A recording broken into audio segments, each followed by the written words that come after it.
नीचे का बीपी 80 से ऊपर को हम हाइपरटेंशन बोलते हैं। इसमें फिर आगे कई स्टेजेस हैं, प्री हाइपरटेंशन, स्टेज 1, स्टेज 2। वो अलग अलग वैल्यूज हैं, अलग अलग पब्लिक्स के लिए, अलग अलग एजेस के लिए। पर ये कि जनरल एक धारणा है सोसाइटी में कि अगर मेरे को ब्लड प्रेशर है तो मेरे को कोई ना कोई लक्षण आएंगे, जो हमेशा सही नहीं है। हमारी जो लिटरेचर है वो ये कहता है कि 50% से भी ज्यादा पेशेंट्स ऐसे हो सकते हैं जिनका बीपी काफी हाई चल रहा हो। बहुत खूबसूरती से साइलेंट किलर बोला गया है।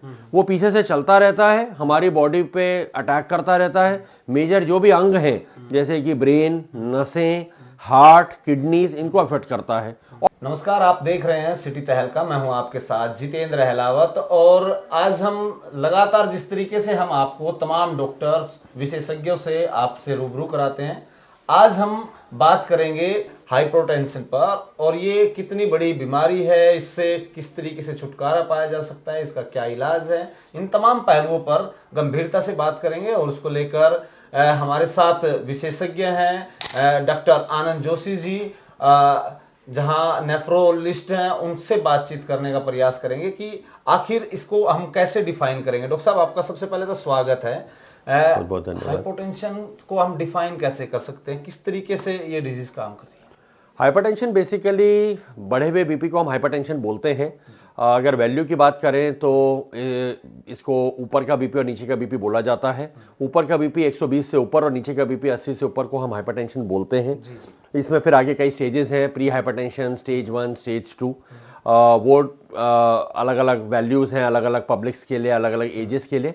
पर बेसिक है कि 120-80 से ऊपर का अगर बीपी है तो वो हाइपरटेंशन है। जितना ज्यादा बीपी उतना ज्यादा उसकी सिवियरिटी। हाँ, पुराने जमाने के लोग कुछ कहते हैं कि नहीं जी, इतनी एज से इतना ऊपर 100 जमा एज नॉर्मल होता है, उस हिसाब से तो 70 साल की उम्र में 170 बीपी भी नॉर्मल होना चाहिए। पर यह बात सही नहीं है। आज की तारीख में हाइपरटेंशन में कई जो लेटेस्ट गाइडलाइंस आ रही हैं वो टाइट कंट्रोल की तरफ जा रही हैं। जब पेशेंट का ध्यान रखते हुए, पेशेंट की जनरल हेल्थ का ध्यान रखते हुए बीपी का कंट्रोल जितना टाइट हो सेफली, उतना अच्छी बात है। तो अगर हमें एक जनरल बात करनी है तो 120/80 शुड बी अवर टारगेट कि बीपी इतने पे कंट्रोल होना चाहिए। ये मेजर चैलेंजेस भी आ रहे होंगे इसमें, इसको लेकर के किस तरीके से इसको किया जा सकता है? आज के सफर कर रहे हैं जिस तरीके से, मैं मेजर चैलेंज जो हाइपरटेंशन में आज की तारीख में है वो है उसकी लैक ऑफ आइडेंटिफिकेशन।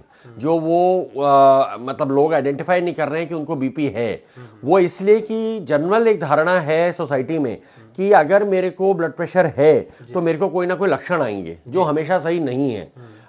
हमारी जो लिटरेचर है वो ये कहता है कि 50% से भी ज्यादा पेशेंट्स ऐसे हो सकते हैं जिनका बीपी काफी हाई चल रहा हो, 160, 170, 180, 200, पर उनको कोई लक्षण ना आ रहे हो। ऐसे भी पेशेंट्स हैं जो 140, 150 में परेशान होने लगते हैं, उनको अनईजीनेस होने लगती है, सर दर्द होने लगते हैं। पर उतने ही ऐसे पेशेंट भी हैं जो हाई बीपी पे बिल्कुल भी लक्षण फ्री रहते हैं, जिनको कोई लक्षण नहीं आते हैं। ये सबसे बड़ी बात है, क्योंकि लोगों को कोई सिम्टम्स नहीं आते हैं तो वो चेक नहीं कराते हैं और पीछे से हाइपरटेंशन चलता रहता है बैकग्राउंड में। और हाइपरटेंशन को बहुत खूबसूरती से साइलेंट किलर बोला गया है। वो पीछे से चलता रहता है, हमारी बॉडी पे अटैक करता रहता है। मेजर जो भी अंग हैं जैसे कि ब्रेन, नसें, हार्ट, किडनीज, इनको अफेक्ट करता है और डैमेज करता रहता है। जब प्रॉब्लम पता चलती है तब तक गाड़ी स्टेशन छोड़ चुकी होती है, डिले हो चुका होता है। तो ये एक बहुत बड़ा प्रॉब्लम है कि सही टाइम पे बीपी मेजर करा जाए। आज की तारीख में एक ये स्टार्ट करना चाहिए कि हर आदमी पीरियोडिकली अपना बीपी नपवाए।